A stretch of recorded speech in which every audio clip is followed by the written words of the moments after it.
आहे मुलुंड मेट्रो स्टेशनचा slab कोसळलाय। Slab कोसळून 2 जण जखमी झाल्याची माहिती समोर येते। बांधकामावेळी मेट्रो स्टेशनचा हा स्लॅब कोसळलेला आहे।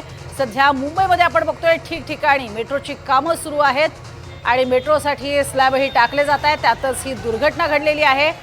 कशा पद्धतीने हा स्लॅब कोसळलाय ते आपण बघतोय। एका गाडीवरती हा स्लॅबचा काही भाग कोसळलेला आहे। यात 2 जण जखमी झाल्याची प्राथमिक माहिती समोर येते। मात्र काही गाड्या कशा पद्धतीने चेंदामेंदा झाल्यात हे देखील इथे पाहायला मिळतंय। ही काही दृश्य आहेत तिथे उपस्थित असणाऱ्या लोकांनी कॅमेऱ्यामध्ये कैद केलेली आहेत। हा स्लॅब कोसळल्यानंतर घडलेली ही दुर्घटना आहे, कारण या भागातून जाणाऱ्या येणाऱ्या वाहनांची मोठी संख्या आहे। रिक्षा आपण बघतोय, यामध्ये रिक्षा चालक पूर्णपणे फसलेला आहे आणि एका कारवरती सुद्धा हा स्लॅब कोसळलाय। अधिक माहिती घेऊयात, रिजवान शेख आमचे प्रतिनिधी आपल्या सोबत आहेत। रिजवान, काय सध्याचे अपडेट्स?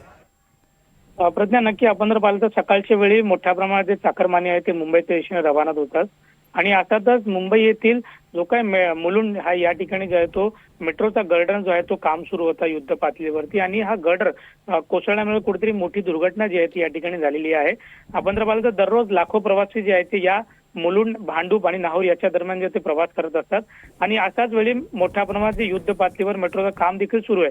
अनेक वेळा लोकांनी तक्रार देखील केलेली आहे की अनेक वेळा इथूनच जे आहे ते गर्डर जो आहे तो अनेक वेळा कोसळलेला आहे, परंतु मुंबई महानगरपालिका किंवा मेट्रोच्या माध्यमातून कुठलीही या ठिकाणी सतर्कता जी आहे ती बाळगण्यात आली नव्हती आणि त्यामुळे आज मोठी दुर्घटना जी आहे ती या ठिकाणी घडलेली आहे। आतापर्यंत 2 लोक जे आहेत ते गंभीररित्या याच्यामध्ये जखमी झालेले आहे। आपण जर दृश्य पाहिलं ते कशा पद्धतीने संपूर्ण लोक या ठिकाणी हादरलेले आहे की मुंबई येथील अशा ठिकाणी जर अशा पद्धतीने मेट्रोचा गर्डर जर कोसळला असेल तर कुठेतरी पुन्हा एकदा प्रश्नचिन्ह निर्माण होतो की सेफ्टीच्या दृष्टिकोनातून कशा पद्धतीने काम जे आहे ते मेट्रोच्या माध्यमातून होत आहे। प्रज्ञा, नक्कीच। मात्र या दुर्घटनेमध्ये आपण बघतोय 2 जण गंभीर जखमी झालेले आहेत। एक तर रिक्षा चालक स्वतः त्यामध्ये अडकलेला दिसतोय। ही अतिशय गंभीर बाब आहे। या संपूर्ण काम करत असताना ज्या प्रिकॉशन्स घ्यायला हव्या, जी काळजी घ्यायला हवी ती घेतली गेलेली नव्हती का? मेट्रो प्रशासनाकडून काही माहिती देण्यात आली आहे का? नक्की मेट्रोच्या माध्यमातून अद्यापर्यंत कुठली माहिती जी आहे ती समोर आली, परंतु मुंबई महानगरपालिका अग्निशमन केंद्राच्या माध्यमातून जी माहिती समोर आहे त्यामध्ये अद्यापर्यंत 4 लोक जो आहे तो गंभीररित्याने जखमी झालेले आहे।